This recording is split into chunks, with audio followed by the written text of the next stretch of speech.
Hello, everybody! My name is Hannibal Tabu, and welcome to the Independent Creator Summit.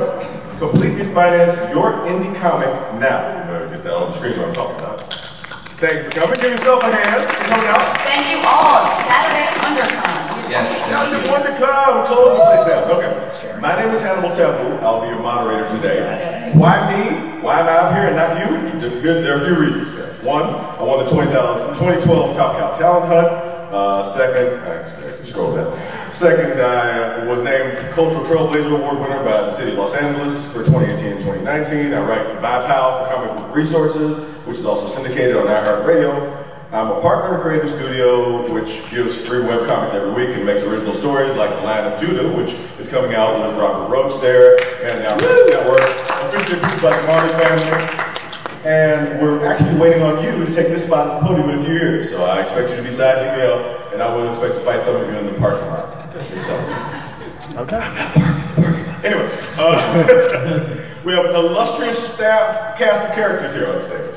I'm going to go from my left all the way down to the end of the table. Hopefully I put them in the right order. And let them give you their name, the company they call their own, because they've all built something, and their next big project, the one that's not out yet. That's what I want you to say, okay? So first up, right here. Hi, my name is Nate Wunderman. I am the Chief Comics Officer of Wunderman Comics.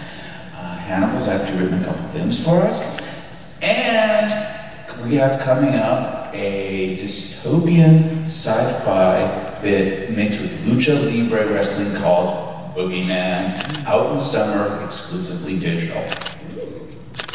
That's super cool. Thank you. My name is Agnew. I am an animation and comics writer. I have worked on DC Superhero Girls, Lego DC Superhero Girls, Thunderbirds Are Go, a bunch of other things I can't talk about. And my main comic work is with my webcomic 9 Twilights, which updates on Wednesdays. And in addition to that, I will be featured in the Dark Lady Returns horror anthology later this year. Yeah.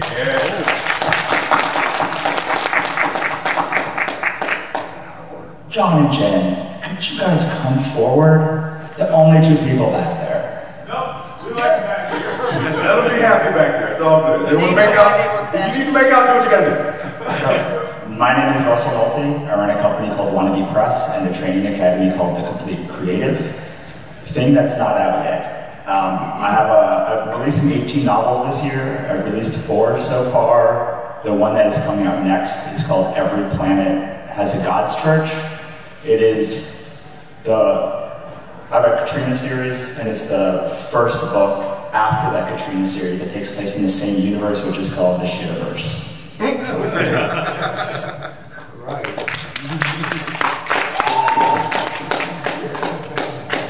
I'm Paul Husband. I'm an entertainment lawyer, and my next big project is Lion of Judah. I serve creators. Robert Roach is one of my favorite outstanding clients. I also represent people in animation, YouTube, and writers. Thanks. Last but certainly not least. I'm Andre Owens. My company's called Hero Unlimited. I am a writer. I'm a former director of photography. I've shot everything from music videos to porn, so I've done a whole bunch of different things. My current project, exactly. The thing I'm most excited about now is my current project is called the Bovine League. Now, the Bovine League is about genetically altered, superpowered cows from Switzerland, and their adventures take them on a quest to find the cosmic udder and the 4 teats of matter. So that's what I'm working on right now. That sounds really moving.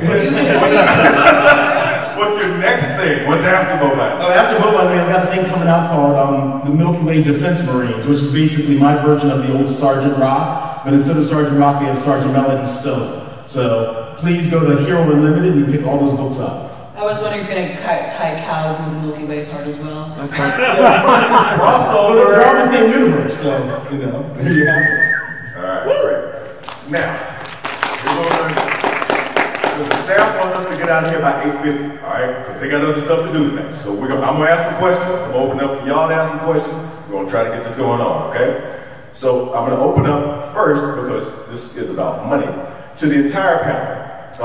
How much in your experience, would each installment of a comic, be it a graphic novel, single issue, or whatever, what have you, cost you to produce?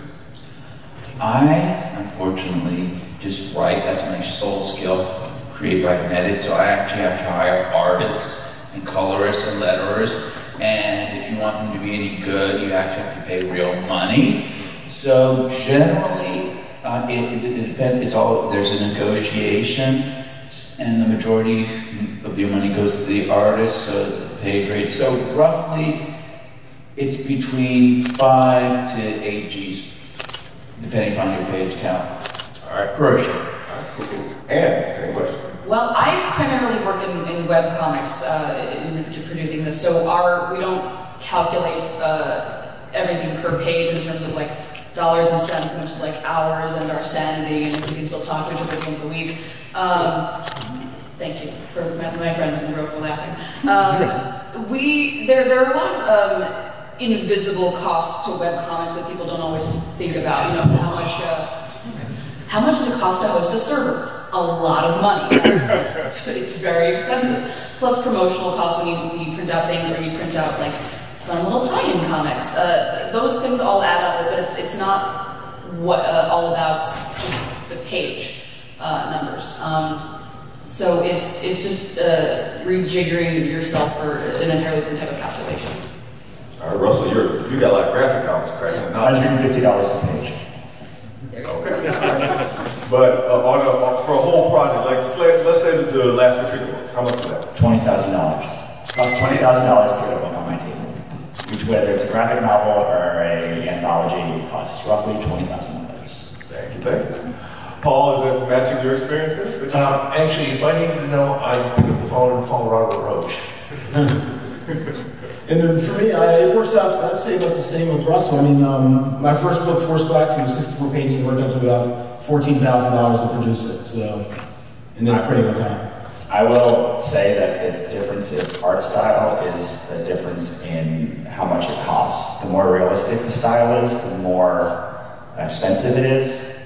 The more people involved in the process, the more expensive it is. The color adds too. Yeah, if you need a penciler and an inker separately, instead of just hiring someone who goes straight to digital ink, it costs more money.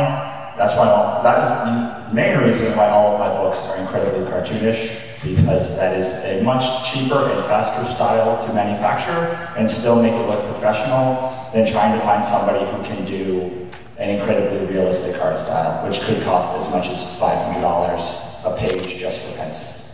I've sometimes have borne that cost on a per page basis for a comic book, because good people do work for actual money. They do not work for praise or exposure or anything. They work for checks that are not rubber. You get a credit card that works on exposure, definitely call me. I'm going to have something to do with it. Yeah, you can live on exposure, right? All right, so, and this is going to be individual to each person, this question. How much by percentage, I don't want an actual dollar amount, but by percentage, how much would you say you have to make over your production cost for you to consider the work a success? That's in your mind, not in anybody else's mind. Well, when I make the money back, which that hasn't happened yet, but I sort of look at my comics as long-term IP.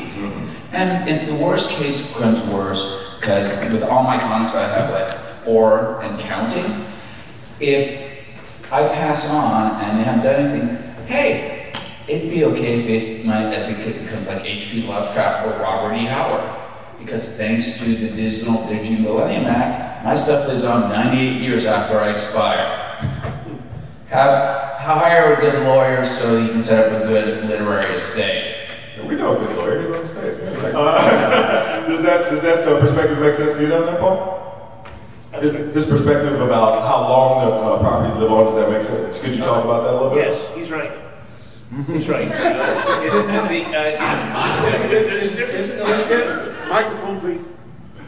There's a difference in the length of term, whether it's a work for hire or a self-created. But once you have an asset, a copyright, it does last. In some instances, more than 100 years, but 95 is common. So as long as you have your copyright and don't do anything to blow it, who knows, maybe 50 years from now, someone will want to license your character to put a series around. But yes, that's right, they're assets. All right, let's bounce back to Anne. Anne, what do you think about that percentage question? That's a very good question. Right now with 9 Twilights, I can say that we, again, because we're a webcomic, we're doing things a little bit differently, and we are currently knowingly operating at a loss, but we haven't made our investment money back. But we knew that this was a very long-term commitment. So right now, the way that we are able to measure success is new readers and returning readers. We have people who come to us at every convention we exhibit at saying, oh yeah, I remember from last year, I read your stuff and I still read it every week. And that's, while it doesn't pay the bills now, eventually it will. It's just a very long-term investment. I think I'm gonna get some numbers out of you, Russell. What you got? So I'm going to codify this by saying I've been up since 4 a.m. and I think I'm the only person on this panel, likely, who actually did a whole day on the floor, like selling my own books. So I don't have the filter that I normally have when I do these panels. You have a filter. Unless a book can actually make a profit, I don't care. I won't even start a book unless it can make a profit from the first couple months that it is out. My last 3 books made a profit at the launch of the book. I will invest in a book before the book is out, if I believe in it. But I run this full time as my job. I'm an independent author. I don't make money being hired on other projects. All of my money is either from my teaching academy or from my own book marketing that I do for people or from my books. So unless something is going to make a profit quickly, I'm not very interested. Now, I have 2 outliers for that. I have an entire book series, the Shadowverse we talked about, is 12 books long, and it is not profitable, the entire project, 12 books. However, the first book, Katrina Hates Dead Shit, and the second book, Pixie Dust, which were graphic novels, have themselves made over $100,000. So I'm willing to take that money and invest in other medium for them because the initial IP was so strong. The second is, for a long time, my least successful book was the one I made to help creators make a creative career. My only book that was not profitable for years. It's called Sell Your Soul, How to Build Your Creative Career. However, in doing that, I built a training academy that makes a whole lot of money a year. It's probably my 2nd biggest income stream right now after the actual books themselves. So I was willing to take a loss at this, but not because I was going to make money later, it's because it got my time back. This book was the answer to questions that people had who ate my time at my table all day, every day, who emailed me constantly all day, every day. And it was the answer which made me say, hey, I have a book, it's $20. You want it? And we can then read it or go away so I can make more. It has since become profitable in the long term, but those are the 2 caveats. If I have a project that is successful and want to expand it, I'm willing to invest in that as long as it's been profitable before, or if it can gain my time back. Wondercon after dark. Okay, Andre, what's your percentage there? What's your percentage? Very simple for me. I feel that a project's successful for me if I can make 10% above what my cost for producing. Simple as that. Excellent. All right. We will be doing questions in just a bit. Hang tight, because I'm not going to be a jerk and just talk all day. I wanted to talk about real quickly about promoting and marketing work. Part of making money on your stuff is getting the word out there. So what sort of costs, and I definitely want Anne to talk about those invisible costs, do you put into invisible costs? Ghost costs. There's not invisible money though. The money is the money is all too real. Okay. So what sort of costs do each of you put into promoting and marketing your work? Okay. So that is a very good question. think that, I don't know why I'm tongue-tied. You sent us these questions and I wrote down an answer. I don't know why I can't talk right now. I'm helping. I'm helping. He's very helpful. So, at every show we go to, because we part of the promo cost for us is to show up in person consistently and just have a presence at trade shows.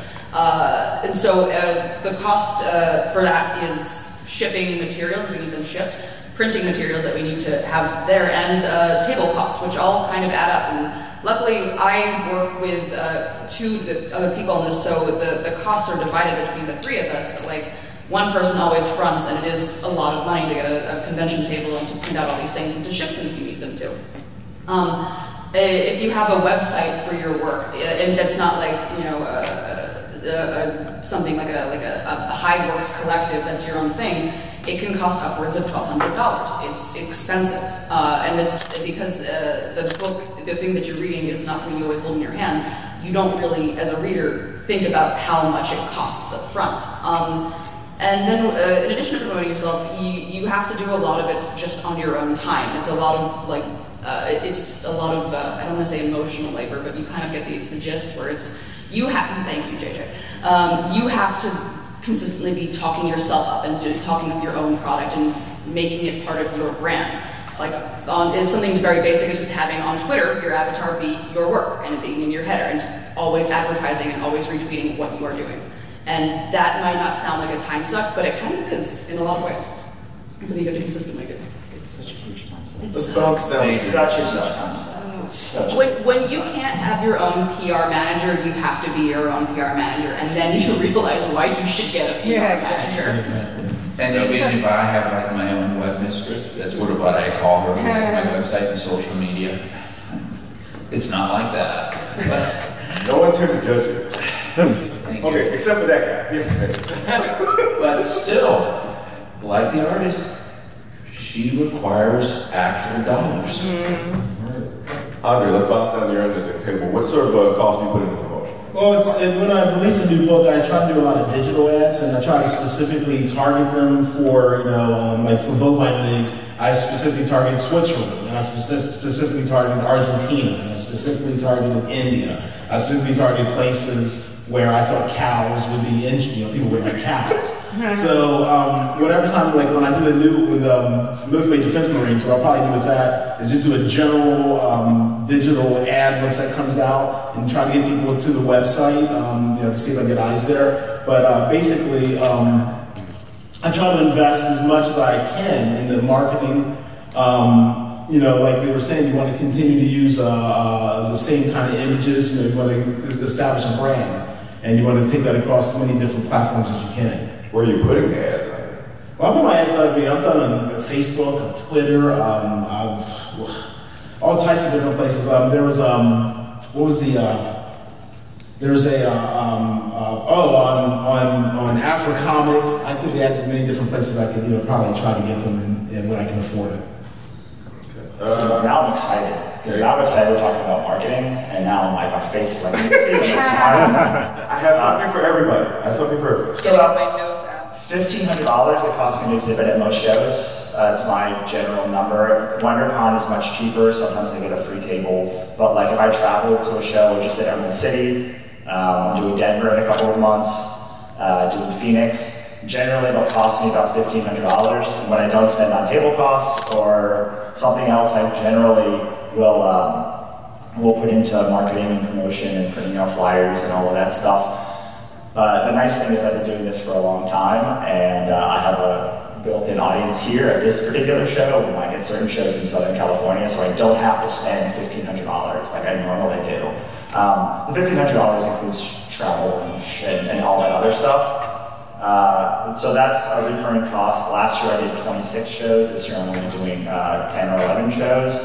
As I become a more popular creator, more people are willing to fly me out and do things so that my costs actually go down. But then I spend that extra money trying to get new people in a new city. Because it takes generally 3 years in the city consistently before people have any idea who you are. So you have to commit. If you're going to do a show, you've got to understand you're going to have to give it 3 years unless it's really bad. So like, there are shows that I've done that are very bad, and I was like, well, I did that 1 year, I'm never doing that again. Or it didn't make profit or something like that. Then I do a lot of Facebook ads.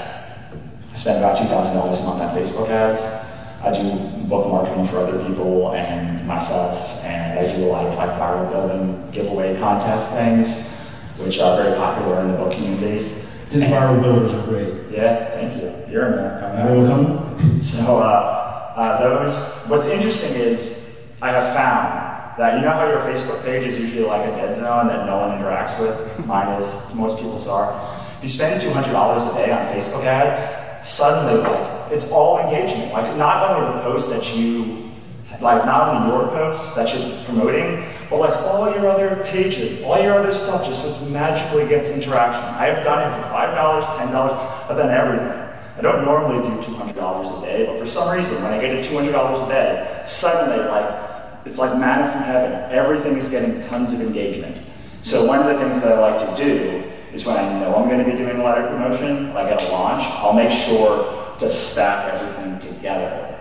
I also do, for books, there's a lot of like newsletters you can subscribe to like, if you're doing Amazon, to stack like a bunch of promotions to boost you up the algorithm. So there's like BookBub and a bunch of other promotion services that you can use at the same, like you want to do it in the same day or the same couple of days, so you get more visibility, because the more people are buying your book, the more visible it is in the algorithm. So there is, me and my friends complain about this all the time, there's like a little bit of money, you piss away.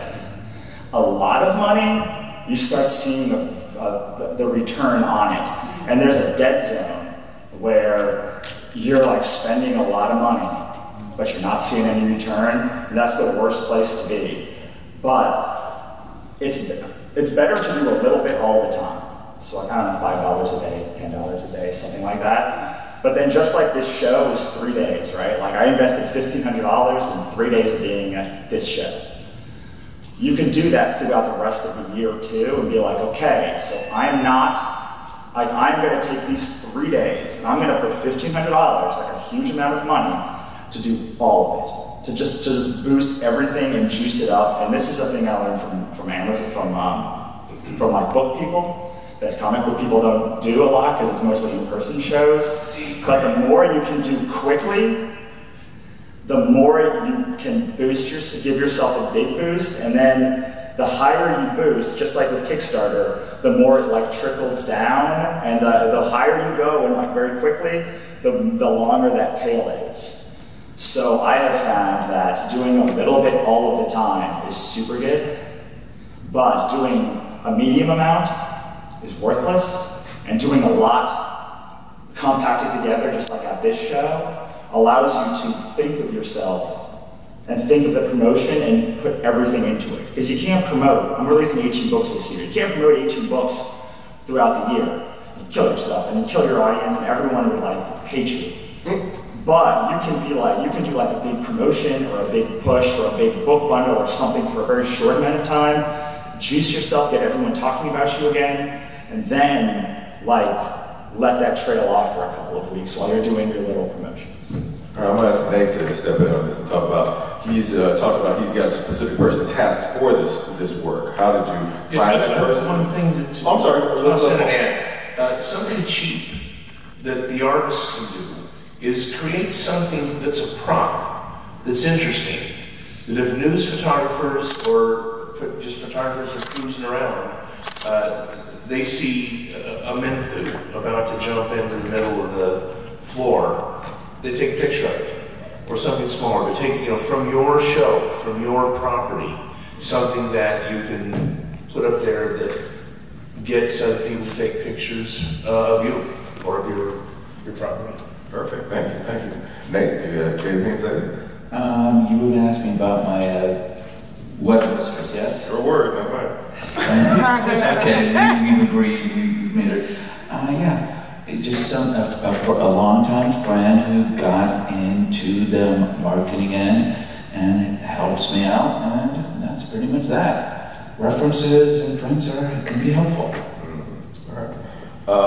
Then I'm going to move. I have a specific question for Paul. I want to ask some specific questions to people before we move into questions for the crowd. Paul, could you talk about ways that creative people could be monetizing their property outside of just the hand-to-hand standard retail hustle that they're doing. Could you talk a little bit about that? Because I know you've got some experience there. Sure. Let me give you 3 ways. Actually, the easiest may be the best, which is put it on YouTube. It's not a lot of money, but you can get some money. If you have your own channel, you sign up for the deal, you let them put commercials over your property. But YouTube is real distribution, and you can get it seen by a lot of people. And so YouTube, I would say first. The second thing, potentially you can license a logo or a drawing to someone else and just get a fee. A variation on that is a premium. If you can get Jack in the Box to hand out the 9 Twilights. That's me. Get Paul to do it for you. But somebody big, and just you've got a great little comic, or a big comic, or whatever. If something that would be suitable for whether it's Jack in the Box or Bob's Big Boy or whoever. If you can get someone sold on the concept, your customers will be happy when they get this. It's like the toy in the Cracker Jack box, and that's worth something. So think about for your property, who is the crowd that's going to be reading and buying, and what other services do they consume? What other stores do they go to? And then you go to those people and say, look, you want an edge over your competitor? You can be the only one who has 9 Twilights available. So anyway, premiums, licensing, logo or drawing, YouTube. Okay, cool. Speaking, that's a great way to segue because I want to talk to Andre, who's done some video projects as well. And I wanted to ask you, is it a difference in scale, but not a difference in process when you're coming up with a comic versus a video thing? Well, when I'm doing independent video, it's I write smaller, so I write for an easier way to shoot. So, like I created a thing called The Second Art Detective. It's a web series that's never got completely finished. But I wrote it for what I knew I could shoot. Now, on the other hand, I've also got a project that I've recently sold to Sony Screen Gems. That's a big project, but that's a feature, it's screenwriting. So it's on a different scale than the writing just for my own personal video projects. I think what you really want to do is if you have a concept and it's too big for you. For me, the easiest way to do it now, what I would do is to do a comic, and then you can create whatever you want to do that way. It's tough to do video on your own as opposed to doing comics where you can sit and write and draw and do it all together. Video, you need a team. You need actors. You need producers. You need makeup people. You need sound people. You need a whole crew to do that. So it's a different animal than just making a comic. Okay, I want to ask Anne, because you have a slightly different business model working from the web. When you're doing the publishing of the web comic, are you fundraising at the same time and thinking about the production of like these physical books that you have to bring to the con, or do you do those sorts of things separately? Could you repeat the question? I'm sorry. All right. Thank you. I was going to ask, when you're doing your webcomic, are you thinking about, I got to raise funds to make sure I have physical books when I go to a con? Or do you keep those processes completely separate when you're doing the production of the webcomic? When we are doing the production of the webcomic, we do kind of keep that separate. We mostly have other things that we sell at the conventions to promote things with. We have art prints, we have bookmarks, we have buttons, we have other things we do. We did create a promotional mini comic, which we did end up making prints of, that we sell at other conventions that we go to, and also have digital copies that you can buy. But for the webcomic itself, no, we don't. We have not thought about that much yet. So you keep those processes We keep it pretty much separate, yeah. Okay, cool. A few more questions because I want to make sure I get everybody some time. Nate. Yes. We've worked together on 3 projects now? Something like that, yes. I think I may have a little perspective on your business model. Okay. How important is it for you as an independent to diversify your income sources? Because even somebody like Russell, he's diversified into like hundreds of, well, it looks like hundreds of thousands of books. I swear to God, Russell feels like he's Amazon by himself. But how important do you think it is to diversify the sources of income so you're able to keep producing work? Absolutely. Without a doubt, you have to. I mean, let me put it this way, I'll just be honest. I got very, very lucky in my professional life when I worked in the Swiss watch business. Jawohl, ich gemacht, arbeiten mit Schweizer Ruhe und zweieinhalb Jahren. I didn't get the subtitles though. How was it? But as I said, I was lucky in my professional life, so my comics is essentially self-funded. Now, that having been said, I want to avoid doing a Mark Alessi cross-gen sort of thing, which is too soon. But, you know, I seriously, it's like you have to husband your resources. Otherwise, you know, unless you like pissing it away in public, which I'm not a big fan of that. That's not funny. I got that. That's not funny. But I'm just saying, as for me personally, I am a self-funded, and then also my main distribution model is almost entirely digital, so I look for digital places that pay. And one of the best ones is Hoopla Digital, which is an app you get through your public library, which means you could actually, in Hoopla Digital, you could read my comics on your app from your public library. That's free for you, but my company still gets paid. Now that's a damn rare thing in digital comics these days. Excellent. I'm very glad you got the Hoopla Digital. I was really hoping you would do it. Russell, I want to talk to you. You're a big advocate of crowdfunding. He actually did this really great panel with Mike Wellman from the comic book about crowdfunding versus self-funding. What would you say are 4 key elements that a successful crowdfunding effort has to have? Yes, I picked that number completely arbitrarily. I know, and I completely didn't even blank on looking at this thing. I saw what with the crowdfunding, and I didn't see 4 things. So okay, less than 4, that's 4. I'm just going to spitball here. The number one thing that people do is they don't understand that no one gives a crap about their work until they build an audience. Nobody cares about anything that you do. Nobody, even your best friends, don't care nearly 100 million% as you do. Sorry, remember, I've had no sleep, and I have not had no food. So the number one thing that they do is think that people care about their work as much as they do, which, like, I have a lot of friends, and none of them care about my work as much as I do. So they go into crowdfunding assuming that everyone is going to know about their books, love their books, care about their books, and then give them money, which is the most important thing. Getting someone from $0 to $1 is 1,000 times harder than getting somebody from $1 to $100 or $20 or $30. Say it again. Getting somebody to start spending money with you is the hardest thing. People love free. I know, because they give a lot of free books away, and the percentage of free books that are in the paid books is very small. But I know that going in. There's this great thing about like the followers, which shows you how many followers and how many backers you have on Kickstarter that just started. And people are like, I have 100 followers. Like, they're all that. I get that. I'm going to be great. They don't understand that like 10 or 20% of those people are going to back. So that's the first thing that they have. That's the mindset thing that they have to break through.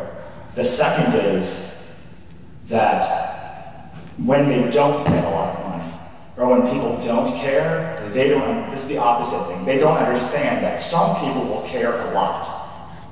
So they have to build the tribe of humans who are actually going to care. Not as much as you. Nobody cares as much as you. I don't care about my niece and nephew nearly as much as my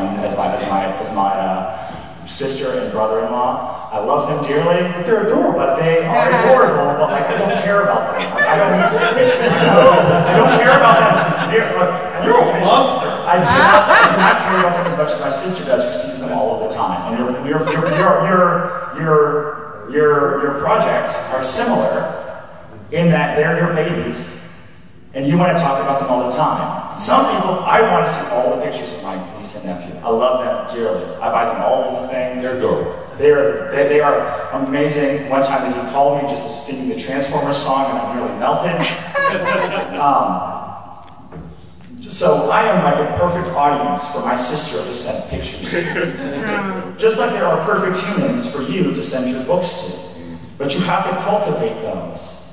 If I showed a random, I don't know, someone I don't know in here, like a picture of my niece and nephew, they'd be like, that's nice, I don't care. I'm not the audience.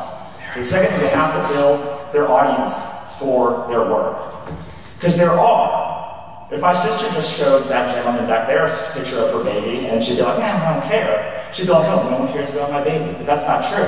She just didn't find me to show me the picture. I really, really want to know who this baby is. I really want to see all of the pictures, all the time. I'm going a little overboard, because I feel like it said I didn't care about my nephew and niece, which is not true at all. We're going to be traumatized by the video. We'll move on here. So that's the first thing is, you have to get over that not no one cares as much as you. The second thing is that some people will care a lot, and you have to build those people.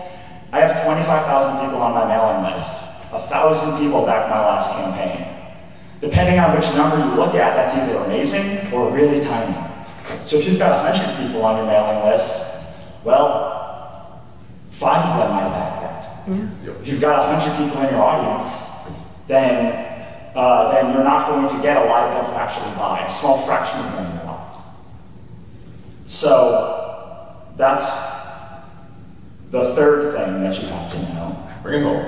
I'm trying. I said you stop at 3. I said that. The third thing is that you have to make it worth their time, investment, and money in you. Like every person who sits here that I know personally, I have spent time investing in our relationship, and I have found out things they like. And I don't just say, here, Scott, here's a cool book. I say, here, Scott, here's a cool book. You said you like this thing, and I think you'll like it because of this reason. My whole brand is about like monsters and mythology and like fantasy, dark fantasy. And so like, if I know somebody is going to enjoy that, I say, hey, do you like monsters? And they say yes. I say, now look at all these things I made for you. Because I know like that I have invested, and so they can invest in me. And I've told them why they can invest. So a lot of people have these really bland Kickstarter pages or crowdfunding pages or websites because they want to attract everybody. What did we learn? Nobody cares. Some people will care deeply. Those people will buy your stuff. So you need people to care deeply, to know that you're making something for them. That's that's 3, but no, that was 4. You did 4. Did I? I said that last week. We're gonna open up for questions now. We got about. We're gonna open up for questions. I know this gentleman was at the first one. Let's go ahead. Yeah, I wondered when you mentioned copyright on this kind of work. What is that copyright? Is it Form TX? Is it Form PA? Is it for let's say a self-created comic book or graphic novel? What is the mechanism of copyright? Let's get into the weeds now. Come on. Copyright.gov. Learn that. I got to give you a borderline answer. It depends what form it's in. If it's just a story, then a TX for text. For a comic book, I think it should be VA, Visual Arts. That's what I was thinking. Okay. That was the answer. Any other questions? I got other ones if you guys don't. Yes, gentlemen. How far along into the creative process would you say you would go for seeking like legal counsel or something like that? Oh, about 5,000 to 10,000. It's hard to say. The legal counsel, no. Legalities from the very beginning. The copyright law is very important. The Copyright Act of 1978 provides that as soon as you fix the work in a tangible medium of expression, you have federal statutory copyright, regardless of whether you put a notice on it or not. However, you get some more rights if you put a notice on it. What is your name? Martin. Martin, okay. You do C in a circle, 2019, Martin. Year of creation, either the word copyright or the C in a circle, and the name of the claimant.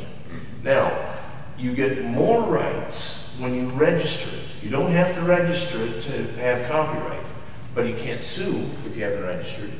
And you can't get statutory damages if you haven't registered it. And it makes a big difference. A number of years ago, I represented a fellow who was a video distributor, and he was infringing a Mexican film. He didn't know. A crook sold it to him with a false representation and warranty that the crook had the right to sell it. Well, he was lying. But the Mexican company hadn't registered the copyright until like the day before they filed the suit. And so that limited the damages they got. It settled pretty quick. Registration, if you do it in paper, it's 85 bucks.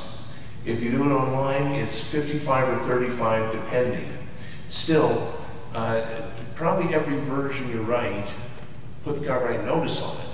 But you may not want to spend the money to register it. But the major ones, when you get to something you're going to send out, go ahead and register it. That's much, much better than filing it with the Writers Guild. Nothing wrong with sending a copy to the Guild, but with registering the copyright, you actually get more legal rights. And putting a copy in with the Writers Guild, that proves what the work was at the time you put it in with the Writers Guild, which is useful, but not the same. All right, good, good. Any other questions we got? Yes, ma'am. So I was wondering if you write like a series of short stories or a series of short comic books at a bunch before you actually go to publish or send out query letters or whatever, is it effective to copyright it as a collection, like as an anthology almost, versus registering copyright of each individual story or each individual comic? Yes. All pop. Wait, what? That's an unlawyer-like answer. The question was, if you're writing a series of short stories or a series of comics, can you register the copyright in the series as opposed to each episode? Well, Yes. also I was wondering if there was any disadvantage to doing it that way. The only disadvantage would be you're waiting. You might save some money. It's just as legally effective. Copyrightable elements within a copyrighted work can be protected. Okay. Other questions that, I don't know if they're going to be legal or not, but because I was going to ask of the panel, have you ever had a project that was a financial failure? And how did you pivot from that, or did you?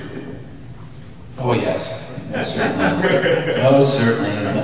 The first issue of my first comic book, EI, was the first of print, and it went through like about 3 or 4 different iterations, and I just pretty much counted it as an unofficial college cost. Okay. Yeah. Thank you.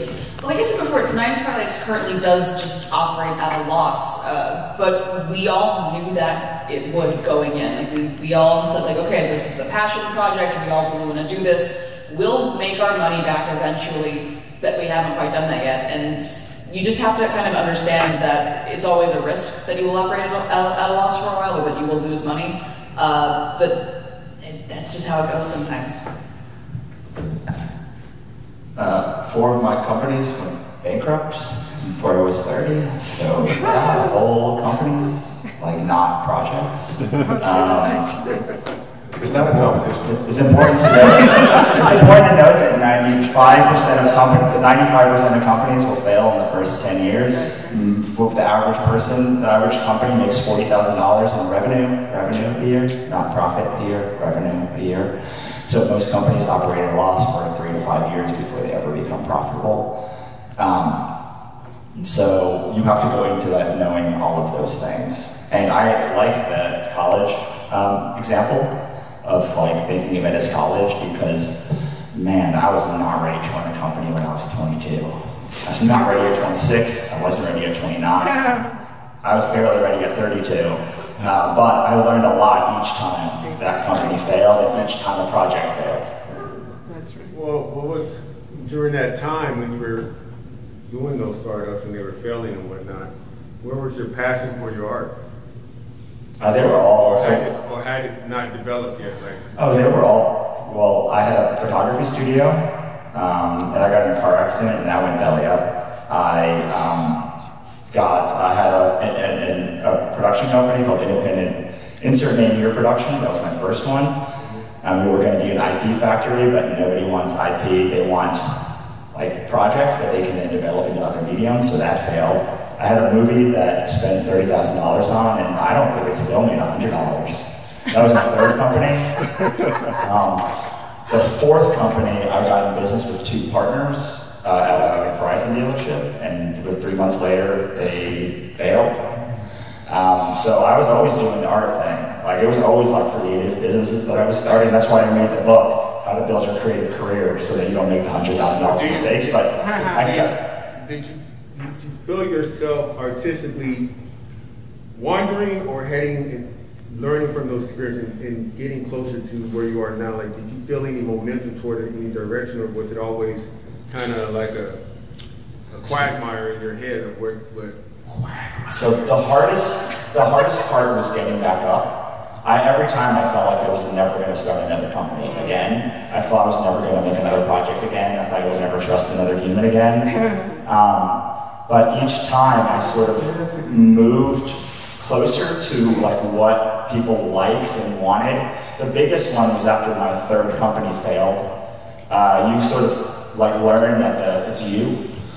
Like the first one, like you can base like, well, like my partner was crappy, or like 2 was like luck. But like once it's 3 in a row in like 5 years, you start being like, it's a me, that's a me. And like that's when I learned to do marketing and sales and do everything and go back and like be like, if I want to really do this, which I did, then I have to like learn how to actually like run a business, not just run creativity. And they are 2 very different things. So I was always doing creative pursuits, but at the beginning I was doing... That's what I'm asking, because that stuff could have broke you, because the art, you have business and you have the art, but the business doesn't mean anything if you don't have the motivation to do the business. So here's my best advice for these things, is the first company I failed took 18 months to get up off the carpet.